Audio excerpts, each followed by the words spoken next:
Hello friends, and welcome to the first entry in what I hope will be an ongoing series here on the channel. The lore and world building of Punishing Grey Raven is vast, complex, and rife with layers and layers of mystery, intrigue, and deeply emotional moments to peel away and analyze. Since this is going to be my first attempt at making any kind of video regarding the PGR story, I want to go over a few things of importance and try to preemptively answer some questions I know will arise. I fully expect this project of covering the PGR lore to be a very long one. Unlike my usual fare such as character guides or combat demonstrations, this is a topic I'm free to take at my own pace. It's my intention for this to be a very different kind of video, one that's going to require a lot more care and effort to meet the expectations I have of myself for these discussions. I don't have a time frame or any specific goal for how often these videos will come out. I expect each of these to take a significant amount of time to script, record, and edit, so I humbly ask your continued patience as I create these lore dives. I will not be remotely surprised if there are long gaps between lore videos as I work on my standard PGR content and simply find the right amount of time to make these videos much more involved and much more interesting than the standard fare. So if you find yourself wondering when the next lore video is going to be, the simple answer is, it'll release whenever it's ready. The format of this video is not meant to be a simple recap of the events that take place during a specific set of chapters, but a long-form discussion about the plot points, the characters, their interactions, and a discussing of the greater significance of a given chapter to PGR's entire story.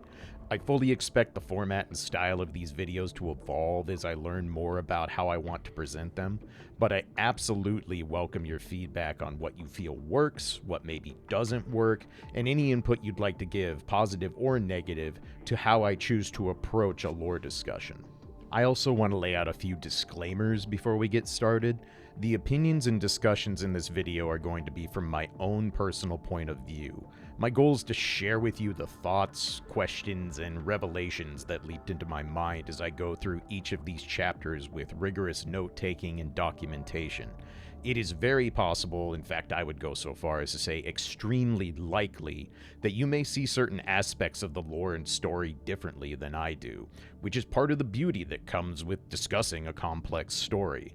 I'm going to be doing my absolute best to make sure any story and plot points I discuss are accurate to the canon of PGR's story, but more importantly, I want to share my personal thoughts and feelings on these plot beats and the characters being fleshed out within a given chapter.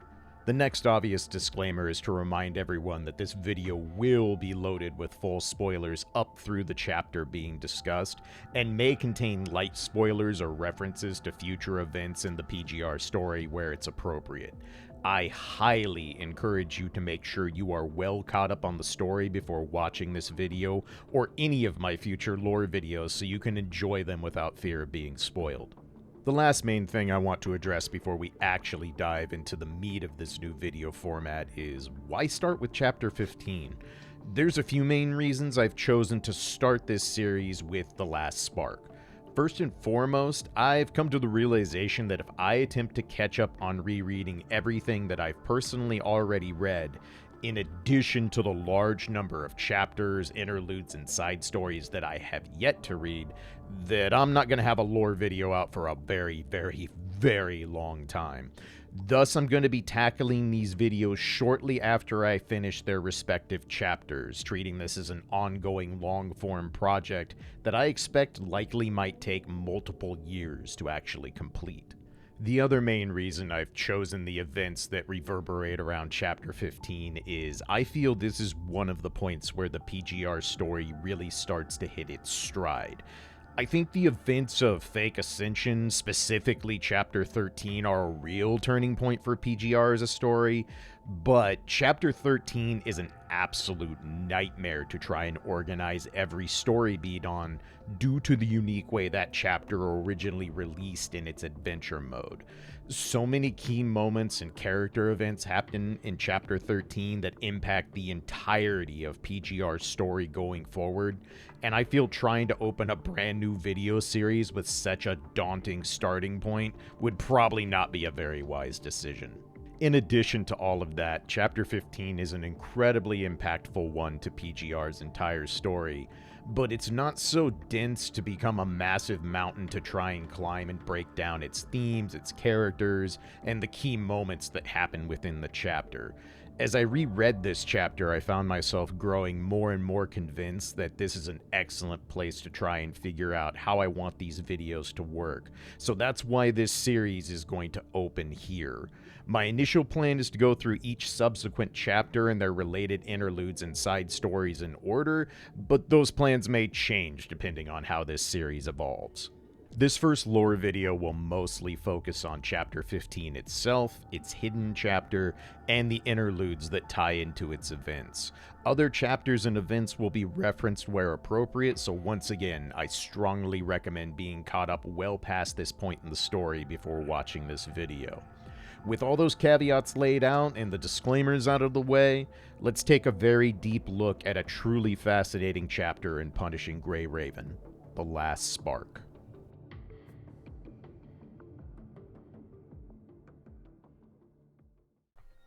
I think it's important to hammer down the timeline of this story before we get into the actual events and discussions, as PGR's story is much more closely tied to an ongoing timeline as opposed to the strict order and number of its chapters.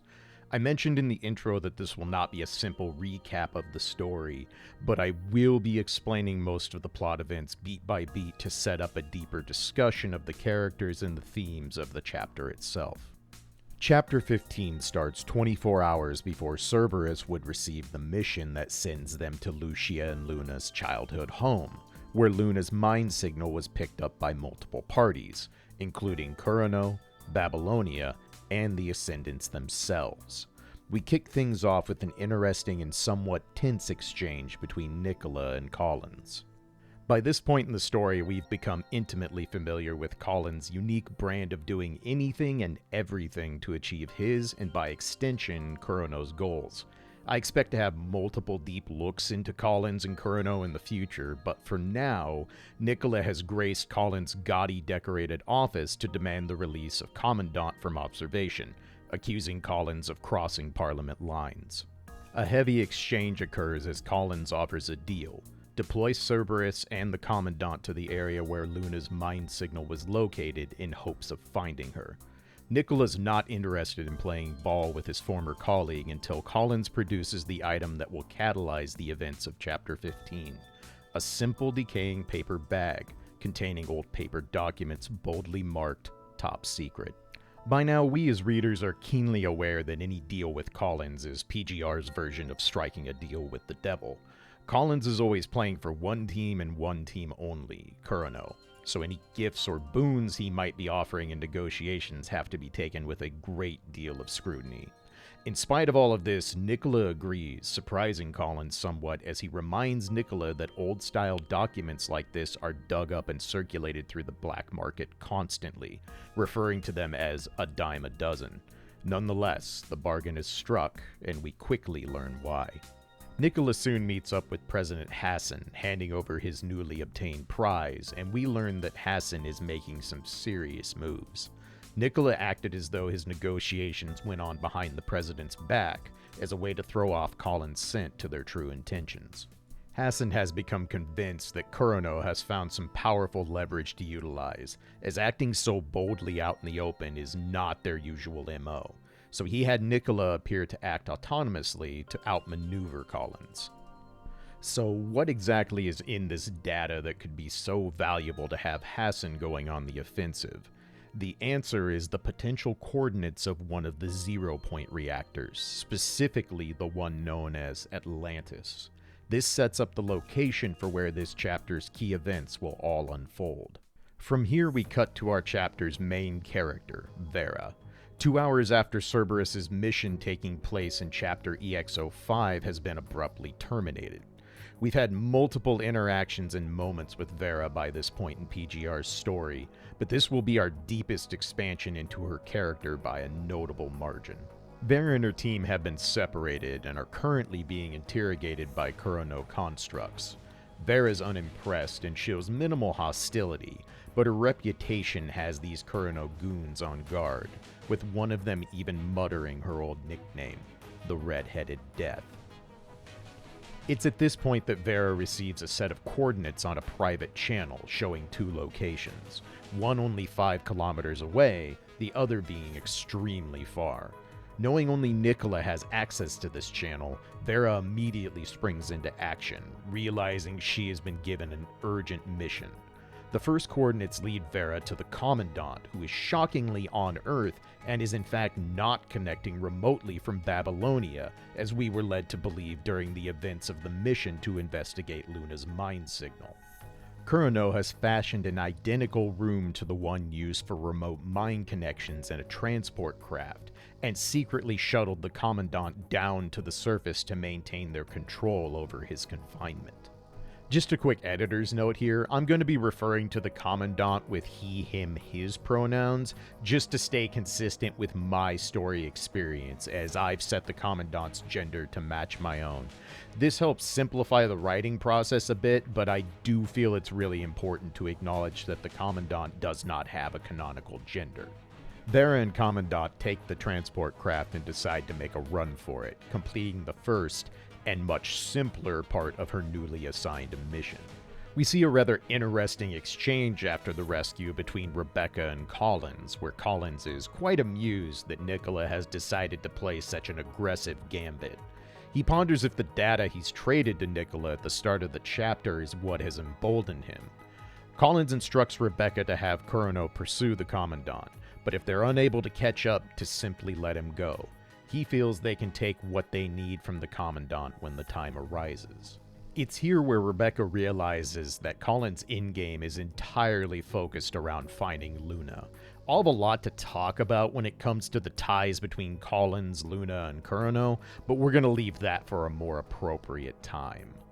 After an intense chase, Vera is able to outrun the Kurano pursuers, and this has caused the Commandant to fall unconscious, as the violent movements of their transport ship have aggravated the wounds he suffered during the end of Chapter 14 in the encounter with Vonnegut.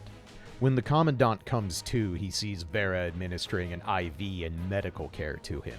We get a more honest exchange here than expected, and when Commandant asks about the status of Cerberus, we see for the first time a more docile and amicable version of Vera. At this point in the story, Vera is known for her cold-blooded demeanor and her willingness to cut down anyone in the way of her mission objectives. These interactions will be a major point of growth for Vera during this chapter, so this won't be the last of them we'll be touching upon. More importantly, the duo have arrived at the second set of coordinates that were sent to Vera's private channel. A massive man-made structure that's difficult to even process and scope, and the key location for the events of the last spark, the zero-point reactor facility floating majestically in the middle of the Atlantic Ocean, Atlantis. Vera makes the quick decision to put the transport craft on autopilot, so she and the Commandant can parachute down to the facility and buy themselves more time in avoiding Kurano. Upon landing, Vera immediately dives into the ocean to retrieve the contents of an airdropped container. This contains an alternate frame, Garnet. Upon authorizing her clearance to open the container, Vera soon swaps into this frame, and pre-recorded messages from Hassan and Nicola begin to play, laying out the mission objective they have been tasked with. At this point in the story, we know very little about the zero-point reactors, only that the first ended up being Ground Zero and the genesis point for where the punishing virus began its corruption of the entire planet. So finding out that multiple reactors were created, and their locations kept extremely classified, is a massive revelation. We quickly learn that this mission is well beyond the normal scope, and is acting outside the usual legitimacy of the world government and Parliament protocols. Hassan states that finding the Atlantis coordinates offers the chance to find potentially the most important information Babylonia could obtain, that being information on the punishing virus itself, and the lost technology of zero-point reactors. If we find this prize within the massive structure that is Atlantis, Kurano will have no choice but to stand down in their pursuit of detaining the Commandant, as this would turn him into the beacon of hope for humanity. Nicola's message is much more to the point, informing Vera to protect Commandant and to, quote, bring him a win, assuring he'll guarantee Cerberus' safety if she can complete her mission. Shortly after that, the massive facility begins slowly sinking into the ocean. Vera deduces a submerging mechanism must have been activated and they need to find a way in before it's too late. Thus, the investigation into Atlantis begins in earnest. It's here where the real framework of the last spark begins to coalesce, as we are flashed back to before the calamity of the punishing virus, where a researcher named Lustrous arrives at Atlantis. Lustrous is the key character of the last spark, and one I'll be discussing at length throughout this journey, but for now she serves as our introduction for how Atlantis operated. We learn that Atlantis is equipped with optic camouflage, but is also built with the ability to completely submerge into the ocean and remain invisible to the general public. Lustrous has arrived one day before a scheduled submerging due to an increased number in fishing vessels that will be coming to the area for the season. Atlantis will be submerged for the next month, and our brief look back into Atlantis' history comes to an abrupt close. Back in the current time, Vera and Commandant have found a still functioning boat to board as they look for an entrance into the massive facility while it continues to submerge. They dispatch large swaths of corrupted that are leaping from the sea in the process.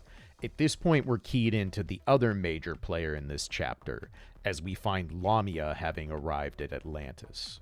When we last saw Lamia, she had met up with Roland at the Merciful One's camp, where she had been staying at after the fallout of the battles from chapters 13 and 14. After teaming up with Roland for a while during the events of chapter EX05, Lamia was forced to flee due to Voodoo's endless pursuits of the two Ascendants. We soon learn through a flashback that Lamia has been searching for, quote, this place she has forgotten. She even goes so far as to ask Murray through his collection robot 421 for assistance in finding this location lost to her memories, using the white cube she obtained during the events of Fake Ascension as a bargaining chip. It becomes clear at this point that for the first time, Lamia is acting on her own agenda, and not upon the demands of the Ascension Network or its corroborators. From here, we cut back to Vera and Commandant, and we get some rather interesting interactions. Commandant calls out Vera for being concerned for her teammates. As expected of our fiery construct, she rebukes this statement. Vera sternly clarifies that Nicola's promise to ensure the safety of 21 and Noctis was not a reward to motivate her, but a threat of what's at stake should she betray Nicola. After another battle with a group of corrupted, the duo retreat to a more secure indoor area, giving Vera a moment to tend to her minor wounds and to cool down the garnet frame. Vera begins to express her thoughts that this mission is a pointless endeavor, reminding us that zero-point technology effectively caused the end of the world. This is a firm reminder that while this mission is a top priority, we're merely pawns in the larger game being played by both Kurano and Parliament. Vera harshly reminds the Commandant that Nicola, Lee, and herself were all part of Kurano's web at one point, and this is where we get a very notable reveal. Vera explains that the garnet frame is designed specifically for combat with other constructs, implying that another conflict with Kurano is to be expected. This is honestly a minor conversation in the scope of our current objective, but it highlights a very interesting facet that'll be fleshed out later in the chapter. We're slowly learning more about Vera as she ever so slightly shares moments of conversation with us that aren't her usual snark and cold attitude. For my salt, Vera could outwardly be lying here just to maintain her cold mission-oriented mindset, but I think it goes a bit deeper than that. By this point in the story, we've got a pretty good feel for how Vera conducts herself. There's clearly a level of empathy she usually keeps buried from others that has arisen to the surface now and again, usually when she's administering medical care to another character. But for the most part, Vera is about getting shit done, and not allowing emotions to hinder the goal of any given mission. Now, is it possible Vera actually thinks this entire mission is a pointless waste of time? Sure, we're basically chasing after ghosts of history for information we're not even sure exists on how to bolster our fight against the punishing virus. But in totality, this mission matters to Vera, if for no other reason than the safety of her team's been put directly on the line. This particular conversation stood out to me in this chapter as the fulcrum for how Vera's character will be fleshed out later, and I think it's one that's really easy to overlook at a surface level, as it just kind of feels like another exposition dump between key scenes. Even though no major growth happens in this exact scene, this felt to me like an excellent setup for what's to come without being too grandiose or blatant. And I look back at this moment as the calm before the storm of the last spark.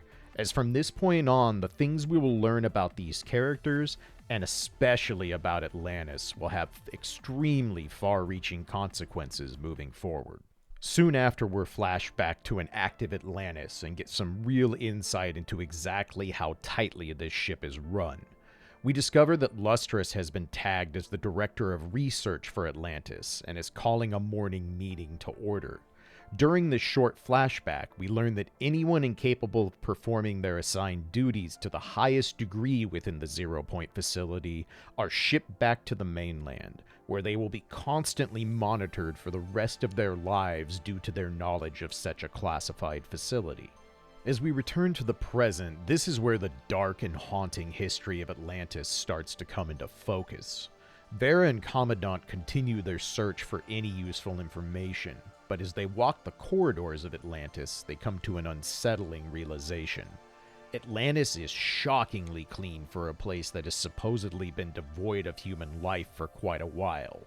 There are no corpses, no sign of destruction or struggle, and even the dust has settled upon the surfaces evenly, indicating that no living being has made their way through this facility in a very long time.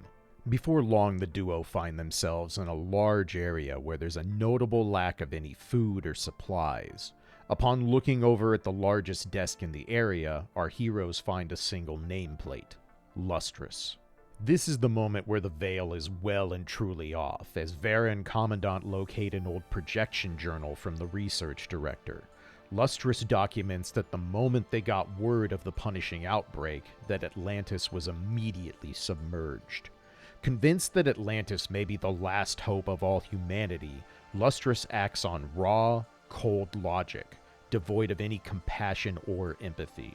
Her projection openly states that she ordered the destruction of nearby ships and submarines seeking refuge, as she refused to risk Atlantis having any potential exposure to the punishing virus.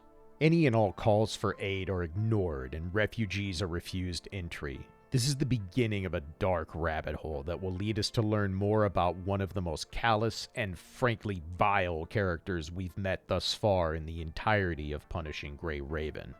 There are slight bits of doubt in Lustrous' actions, as stated by her own words, but nonetheless she does not waver in her chillingly heartless decisions. This revelation earns Vera's ire, as she chides the arrogance of this researcher. The idea of following in the footsteps of the original 0 Point reactor is preposterous in her eyes. This causes another round of verbal sparring between Vera and Commandant.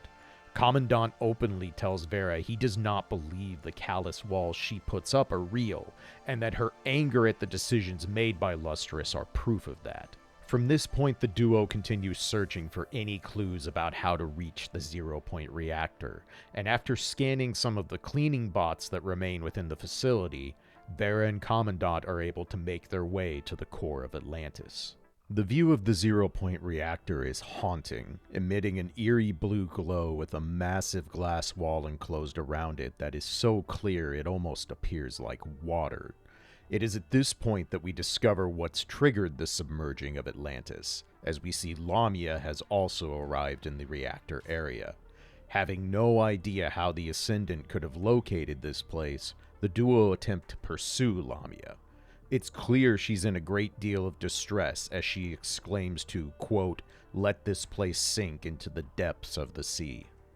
Lamia manages to escape, and this is when our heroes stumble upon the dark and haunting history of Atlantis in its totality. Another recording plays out on the main control panel, where we see Lustrous discussing the possible scenarios that could result in the aftermath of the punishing outbreak. The staff are told they can last around 15 months with the supplies they have on hand if the worst has come to pass and human civilization has ended. It's here that a frighteningly morbid proposal is made from our emotionless director. Lustrous proposes that each department in Atlantis will stop getting supplies based on the order of their importance, with their end goal being a clear vision in mind: finish the research on what happened with the original zero-point reactor. Reading this proposal is what got the very title of this video to pop into my mind.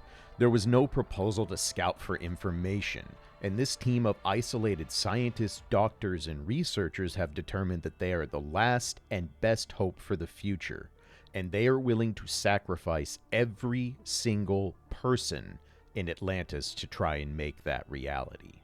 This entire scenario on its surface is horrifically dark and nihilistic, but as with most of PGR's heaviest plot points, there's a thick shade of gray covering the landscape of this story.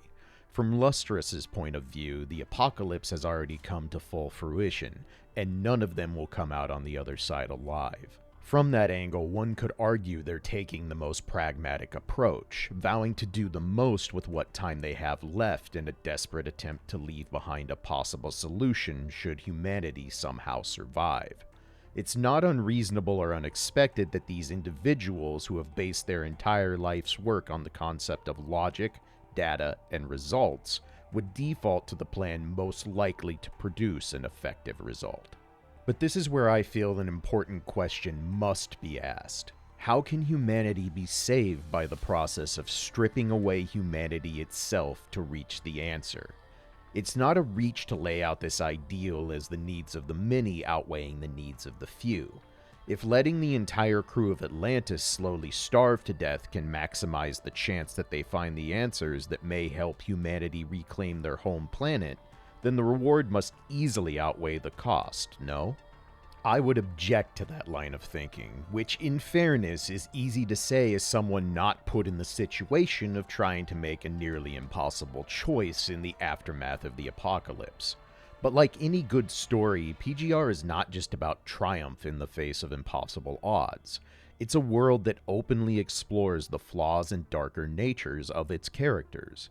Despite the fact that every department universally agrees to Lustrous's proposal, that does not validate this choice as morally correct or even defensible in my personal opinion.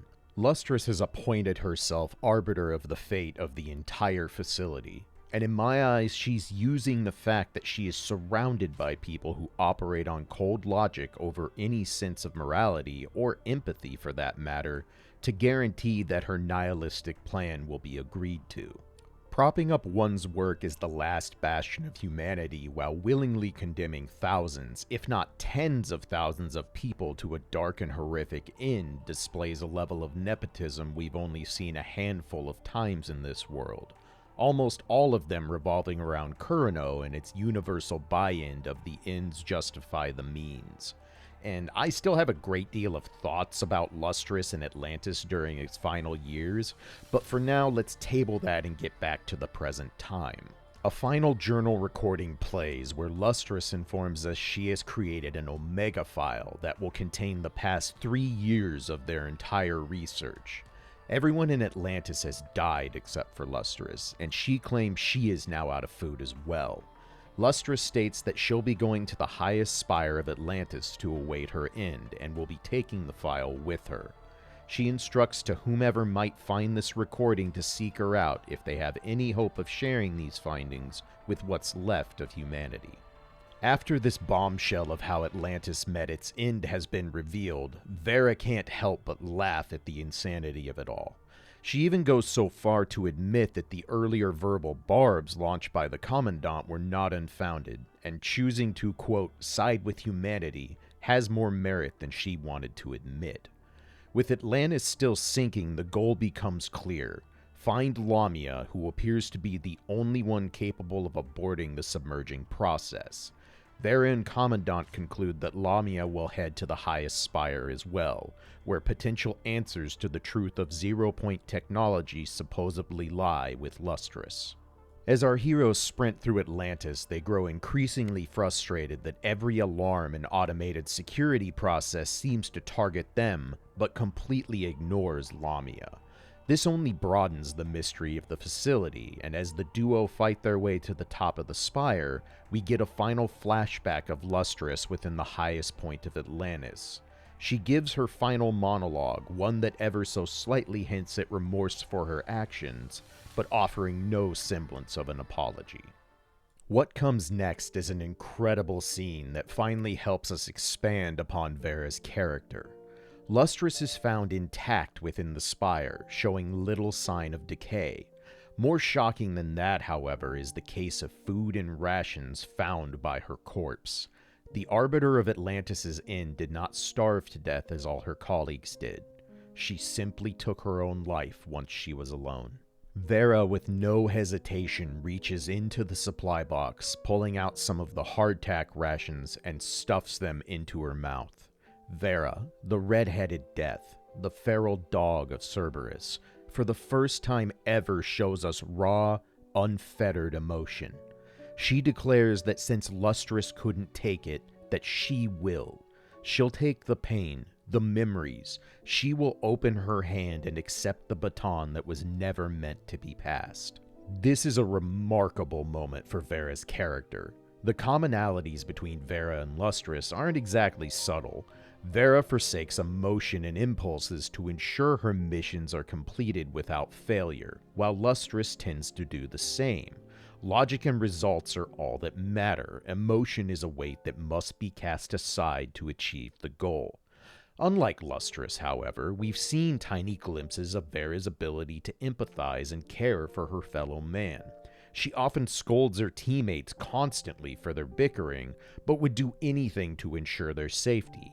We see her ability to show compassion in her interlude, where she first obtains the garnet frame and is forced to kill Lloyd, the Undying.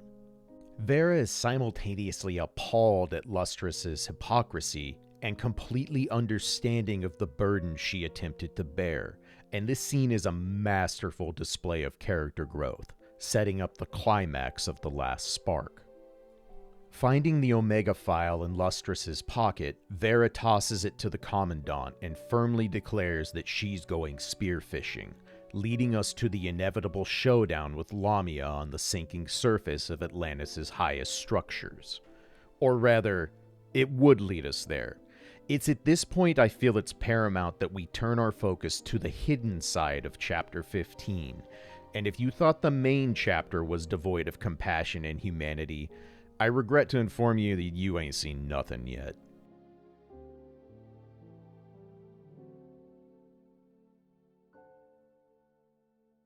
The hidden chapter turns back the clock to a sudden explosion at the zero-point reactor within Atlantis' core.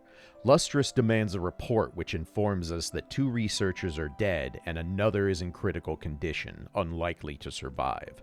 Lustrous, in her typical callous nature, demands the researcher leading during this incident be expelled from Atlantis. We quickly learn, however, that the lead is the person in critical condition, and we watch Lustrous continue to show absolutely no empathy for her colleagues, being completely unfazed by the news and just wanting things cleaned up. Soon after, we learn this lead researcher named Libya has already passed, but more shockingly, she was pregnant. The medical team managed to save the baby, whose lower half is marred after it was crushed within Libya's abdomen. With Atlantis scheduled for another submergence, the baby can't be shipped back to the mainland. The medical team inquires what they should name the child. Lustrous, cold as ever, says give her a code, and not to trouble her with such trivial matters. We eventually learn this child's given name, Lamia. Some time progresses and Lustrous begins to question why the child remains within the facility. She cruelly remarks that the infant looks more like a monkey, and she inquires if they can do anything about her crippled lower limbs. One of the scientists states they can make prosthetics for her, but she'll need to grow enough to have them surgically attached. A bit of a time lapse occurs at this point in the story. Lamia is now a small child, and Lustrous occasionally stops by to take notes on her development. While the scientists caring for her upbringing remark that the staff all like Lamia, Lustrous remains uncaringly cold with her assessments. She notes her language development is slow, that she brings down the IQ of the whole facility, and refers to her as, quote, a foolish creature. The next scene is perhaps the most heartbreaking in a chapter full of tragedy and nihilism. Lamia has come looking for Lustrous to ask her a question. Icy as usual, Lustrous tells Lamia she has 1 minute, constantly counting down the time she will grace for Lamia's inquiry. Eventually, Lamia asks meekly, "What is a mother?" And allow me to break from this flowery script slightly to point out to you all that when I wrote this down in my lore notes, I took the time to simply type out the word fuck next to Lamia's question in parentheses due to how heart-wrenching and brutal this is within the context. Lustrous proceeds to show Lamia a picture of Libya from the database, informing the child that her mother is dead. Lamia inquires if her mother died because of her, to which Lustrous callously responds that she died because of, quote, a stupid mistake. Lamia further asks if her mother was stupid, and Lustrous acquiesces slightly, noting that most times no, but one stupid mistake is all it takes to fail in Atlantis. Lustrous continues to pull no punches, telling Lamia her mother was buried at sea, and this is where the most heartless, most cruel moment in this entire chapter plays out. Lamia asks to make a copy of the picture so she can keep it, and is promptly denied by Lustrous, who states that it's classified information. A distraught Lamia pleads with Lustrous a second time, and it's here where the biggest "fuck you" statement is made, as Lustrous looks to Lamia, stating, "I've denied your request twice now, which is one more than I usually offer. You should be thankful for that." If Lustrous's actions in the main chapter haven't drawn your ire, this scene will most certainly do the job. Lustrous is not a unique character archetype. The cold, calculating scientist whose entire being is devoted to the results is a trope we've seen done in nearly every form of media, multiple times. But I personally find this iteration of this character type a fascinating one. Lustrous occasionally shows the very slightest crack of remorse, but only in ways that we, the reader, can really notice. She is incapable of love or empathy, and while there are arguments to be made in favor of the path she chose for Atlantis in the aftermath of Earth's downfall, her treatment of Lamia is designed to elicit a very curated emotional response, one of disgust, disdain, and even hatred. Even Lustrous' name is interesting to me within this context. What do we normally associate luster with in the English language? The likely answer you'll get is when talking about something of value that beams or shines.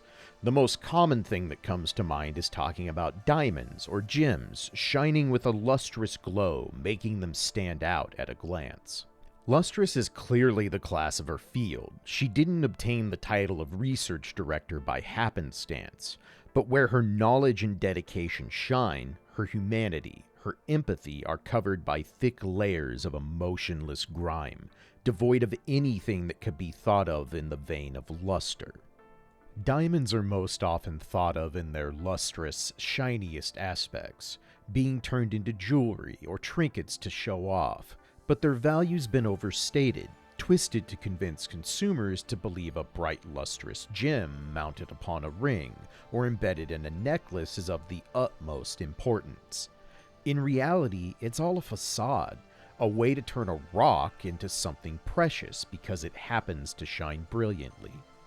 Lustrous treats Lamia as an object that provides no value. She doesn't shine, she's not bright, she doesn't appease the eyes or tickle the imaginations of these cold, emotionless workaholics who tie everything to the success and results of their research. Lustrous sees Lamia as an object, a thing that takes up space in her facility. She's incapable of seeing her for what she actually is, a part of humanity, the very humanity she casts aside to reach her goals. Character names in stories are not always symbolic or representative of the character they're attached to, and there's no direct dialogue or prose in PGR's story that implies Lustra's name as such, but I couldn't help but find a level of irony in her name when looking at it within this context. After Lamia runs away from Lustrous, exclaiming that she hates her, we get a brief flashback to the present time, where Lamia has remembered everything about her time at Atlantis, the circumstances of her tragic birth, her ongoing conflict with the emotionless Lustrous. But there's still more to her origin, and we're immediately back in the past for more heartbreak. Because if you haven't realized it by now, The Last Spark is a 9-layer cake of pure heartbreak. We see Lamia waiting in line for rations as we've reached the point where Atlantis is slowly starving off its, quote, less essential staff. We get a bit of Lamia's inner monologue where she thinks back to some terms she's recently learned while reading books, one known as sympathy, which she refers to as an emotion she has never once seen within Atlantis. Lamia gets a very small portion of rations as she's informed by an armed guard that her portion is matched to her size and caloric need to survive. Here Lamia ruminates on the other recent term she has learned, famine. The state of the rations has her wondering if a famine will engulf Atlantis, and she longs for other things she's learned throughout her studies. She wants to see solid land, to experience cities, which she adorably refers to as mini-Atlantises, and most importantly, to see if it's true that children are loved and hugged by their parents. This brings us to another devastating scene where Lamia is having a conversation with the medical team member who's been raising her, who she just refers to as Uncle. Curious at what he's doing, Lamia asks innocently what he's been working on, and Uncle informs her he's leaving behind notes for the remaining staff on how to handle their medications.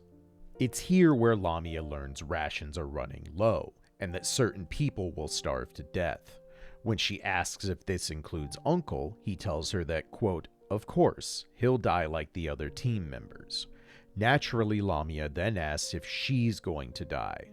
Uncle, in a callous statement similar to Lustrous, says he'll have to see what group Lamia has been assigned to in terms of importance. Understandably, the orphan child begins sobbing, and in some of the most ghoulish dialogue yet, Uncle chides her for her crying, asking, quote, why does she need to live? All right. Can we just take time out for a second, please? Like, let's just put a pause on this whole lore dialogue for a moment. There's heartbreak, there's tragedy, and then there's whatever in the unholy fuck this entire hidden chapter is. Up to this point, we've known Lamia to be pretty consistent in her behavior throughout PGR's story. She's always been cowardly and craven, and you often find her sniveling, and she goes about the tasks assigned to her by the Ascendants kind of in a sneaky, shall we say, thievery way. It's certainly nothing new to find out this type of character has a dark backstory, but this is some next-level bleakness, y'all. No matter what you thought of Lamia up to this point in the story, unless you are a completely soulless husk, you have to feel nothing but sorrow and empathy for her utterly tragic upbringing. You feel the anger in your chest when you watch these self-righteous paragons of research treat her as a test subject, having not even the slightest regard for her mental well-being. This part of the backstory isn't done as a performative way to set up a redemption arc. It's a grim reminder of the reality that faced those who survived the punishing outbreak. It gives us context and understanding of a character that to this point has kind of been a bumbling, cowardly sidekick to the main antagonist. But we still lack knowledge of how and why she became a massive construct monstrosity as well as an ascendant. And this scene with Uncle helps set up the final piece of the puzzle for her history. Lamia manages to whimper out the words to Uncle, explaining there's nothing she needs to do, but so many things that she wants to do. She wants to see land, to see the world, that there are so many things that she hasn't done yet. A perfectly rational response for a child that was just told that they aren't useful enough to be granted the luxury of life. Uncle eventually softens ever so slightly in the presence of a sobbing, scared child, looking at her and stating, quote, "If you want to live, you must become valuable."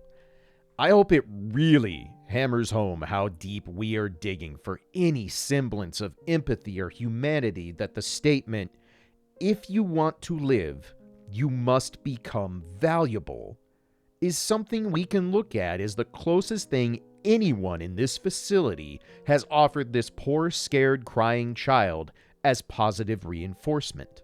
I digress, but Uncle goes on to tell Lamia of new experimental technology that's not yet been attempted within the facility, an early concept of what would become the technology to turn a human into a construct. Lamia is told it's a risky procedure, but if they can successfully turn her into a creature that can survive the ocean, she would be able to scout and collect information, becoming valuable to Atlantis. Now, when I originally read this chapter, I was convinced that it was just the final gambit in the absolutely vile actions this staff has inflicted upon Lamia. I was convinced Uncle saw a chance to test out experimental human alterations on a child that could be easily convinced it's her only chance to live. I ended up being wrong, but we're going to talk about that more when we reach the actual finale of the chapter. The rest of the chapter shows us Lamia surviving the procedure, and she now looks like the massive construct we have seen throughout the story to this point. The heartless treatment of her continues, however, as Lamia is put through rigorous stress testing in a water chamber. This goes on for weeks until we find out Lamia can now withstand 400 times atmospheric pressure, which roughly equates to her being able to survive at depths of up to 4 kilometers within the ocean. Upon reaching these new milestones, we get a brief statement from Lustrous where she simply says, quote, "This is good progress. She's going to be useful." And let me tell you, I openly said out loud, I fucking hate these people as this scene came to a close. This entire affair comes to a head as we cut to a scene of the medical team and Lustrous gathered on the surface of Atlantis to see Lamia off. They tell her to go and gather information, and if by some miracle the punishing virus has been abated, to return with any news of the survival of humanity. At this point, we get the one and only moment of actual humanity from the soulless husks that occupy Atlantis. Lustrous asks Uncle why he went through this to keep Lamia from dying, to which he responds, "Why did you save her in the first place?" Lustrous admits that, quote, "because she's human," and this brief moment of empathy is instantly rebuked as both immediately start talking about how weak, frail, and incapable Lamia is. Eventually, Lustrous calls out Uncle, claiming that, quote, "becoming useful was just an excuse to give her the operation of becoming a construct, a being that could survive in a world ravaged by the punishing virus." This did in fact shock me. As I mentioned, I was convinced that this was just another chance for these ghouls to test unperfected technology. But for the slightest of moments, we're shown these people can care for something beyond their research. This final moment in the past ends with Uncle admitting that humans have weakness, something Lustrous has claimed she and her team are not burdened with. In a final moment of vulnerability, knowing his death is close at hand, Uncle claims that they were simply forced to ship weakness away given their circumstances. This is not remotely enough to redeem these callous people, but it's a moment that abates the rage I found myself seething with throughout the entirety of the hidden story of this chapter. At long last, the clash between an emotionally charged Vera and Lamia, now with her tragic memories of this place finally restored, can commence. On paper, this seems like a lopsided matchup. Vera is an elite combatant with no fear or restraint in eliminating her given target, while Lamia has constantly avoided direct combat, favoring her stealth abilities and her scheming ways. But Battles are not fought on paper, and the desperation shown by Lamia to erase this facility where she knew no love or care from the face of the planet is palpable. With all the painful memories now racing fresh in her mind, Lamia matches Vera's ferocity. You can hear the heartbreak and the trauma in Lamia's voice as for the first time ever, we hear her speak in Punishing Grey Raven, as she cries out for it all to sink to the bottom of the sea. 沈め、海の底に。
After a lengthy engagement, Vera is finally able to land a blow on Lamia's arm.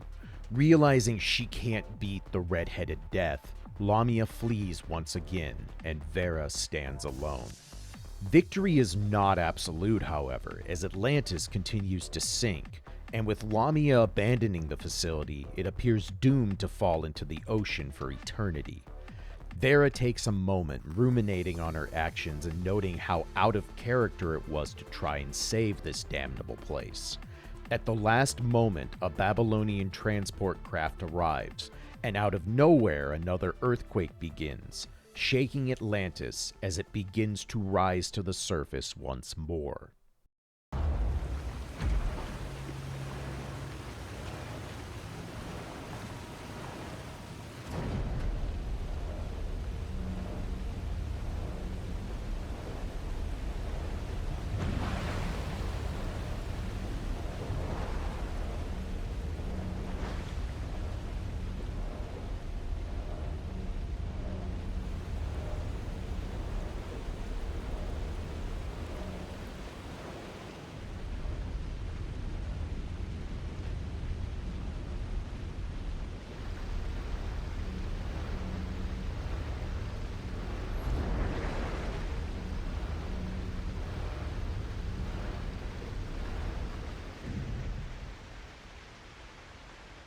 Vera plants her spear flag in the floor, a symbolic gesture as for the first time in a while, it appears humanity may have a slim chance at retaking Earth with this moment of triumph.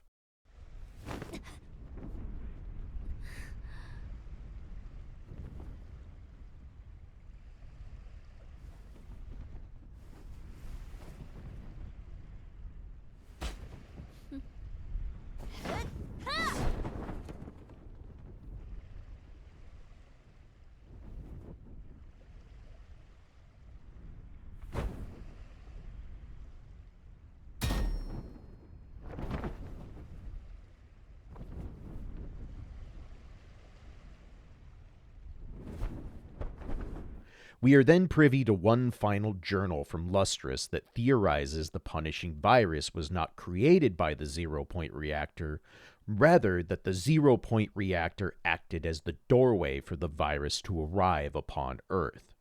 Her final theory is perhaps that the virus targets only the most advanced of civilizations, and cannot enact its will until a given civilization reaches such pinnacles of technology. At this same point in the timeline within the hidden chapter, we get a look at Lamia, now in the sea after her battle with Vera. We learn that the reason her memories of Atlantis were lost was due to her being so quickly infected by the punishing virus. Lacking an invert device, and with this construct technology still in an experimental phase, she was made particularly vulnerable to the virus, and thus her memories were easily corrupted. Coming back to Atlantis reminded Lamia who she is and what she was sent out to do. She thinks back to when she first made her way to the submerging mechanism, where she comes across one more journal entry from Lustrous, left specifically for her. It simply applauds her for completing her mission and welcomes her home. The recording ends with Lustrous saying, quote, "You're free now." The one and only time we ever saw this heartless woman say anything kind to this emotionally brutalized young girl. We then cut back to Lamia in the ocean. She decides that Atlantis can't be forgotten. She considers this the grave of the people who raised her, showing a level of compassion and forgiveness that very few others could display given her circumstances.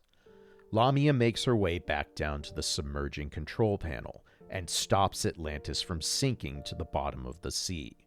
We then watch Lamia cry alone as she considers the emotions and feelings this horrific place has imprinted upon her. Finally, Lamia turns and swims away, and the story of the last spark comes to a close. Punishing Grey Raven is not a story that shies away from dark and heartbreaking tales. This world constantly reminds us that Earth is a broken planet, ravaged by the punishing virus, and has effectively ushered in the apocalypse. Dark times bring out the worst in humanity, and The Last Spark is a masterclass in showing that saving humanity goes beyond just reclaiming what was lost.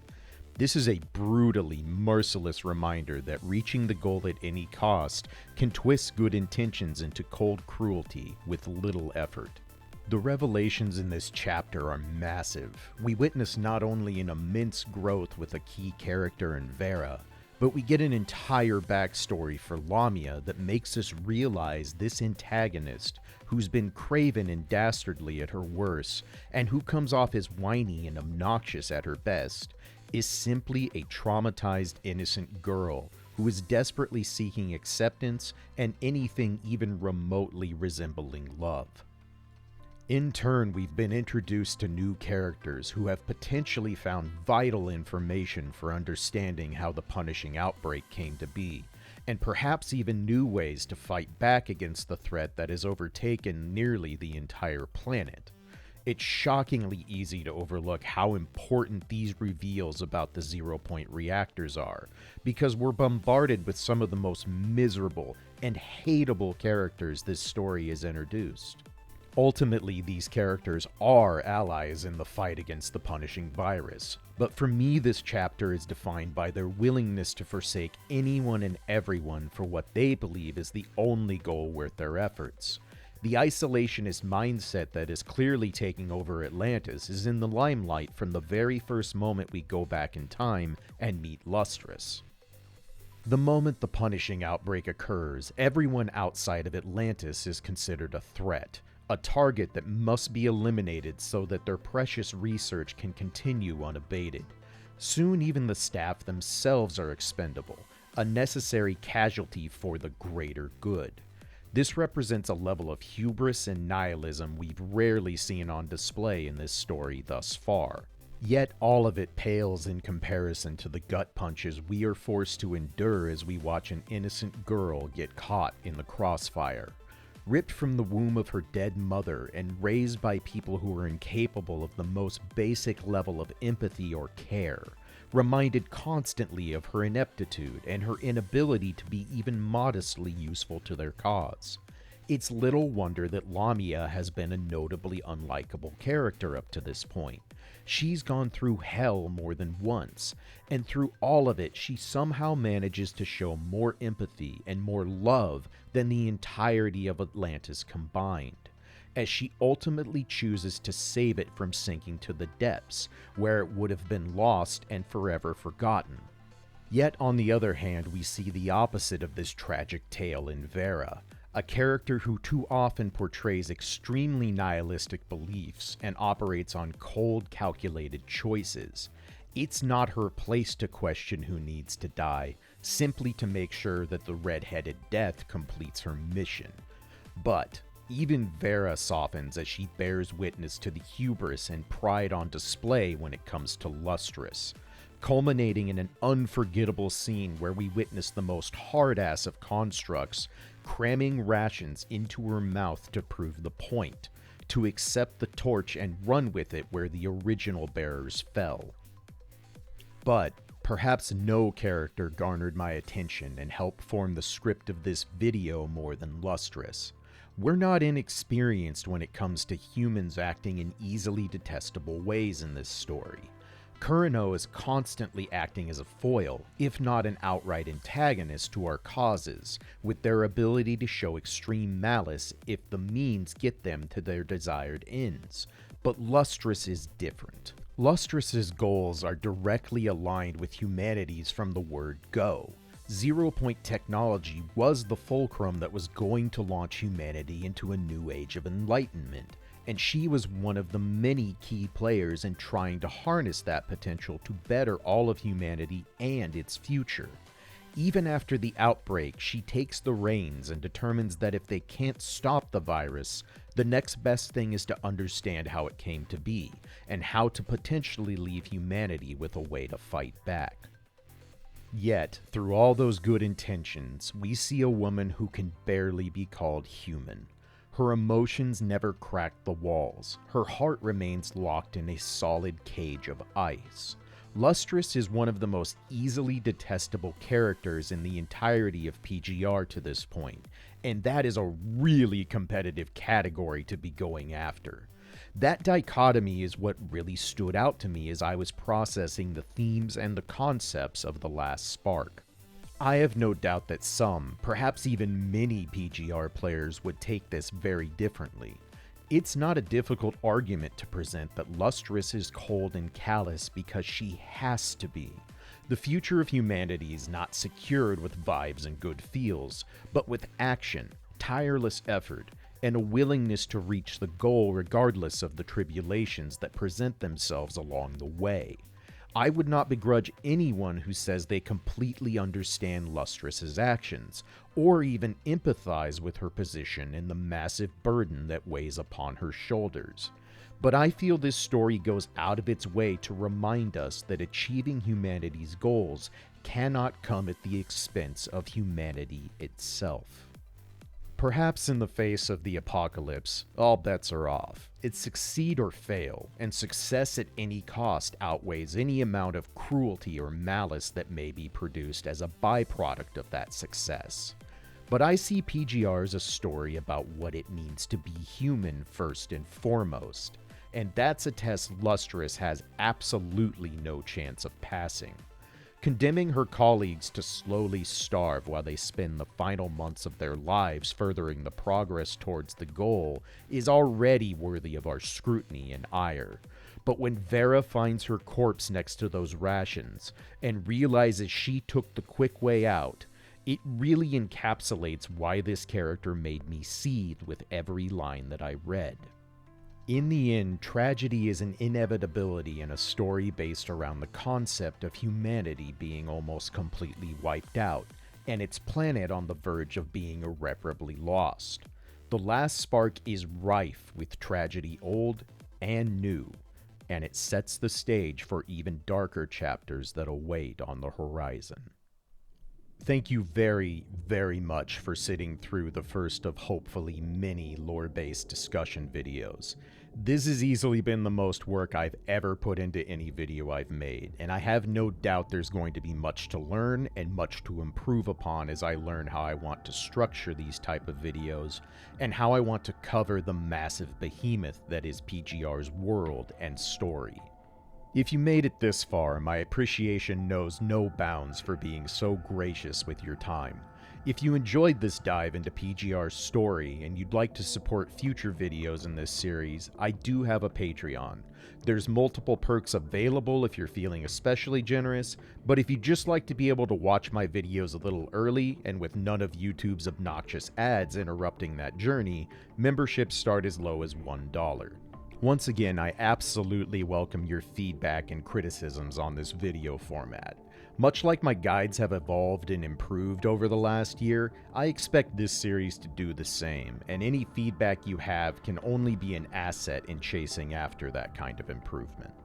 Thank you as always for watching my work. If you'd like to do all the YouTube stuff, like, comment, subscribe, it's always appreciated, it's never necessary, and I hope you'll look forward to the next entry in this lore series. I don't expect to be putting these videos out very quickly or regularly, but I'm going to be doing my best to keep this journey one that moves forward, and I hope you'll tag along for the ride. As always, I appreciate you all. Please take care, be good to each other, and I'll catch you in the next one. Peace.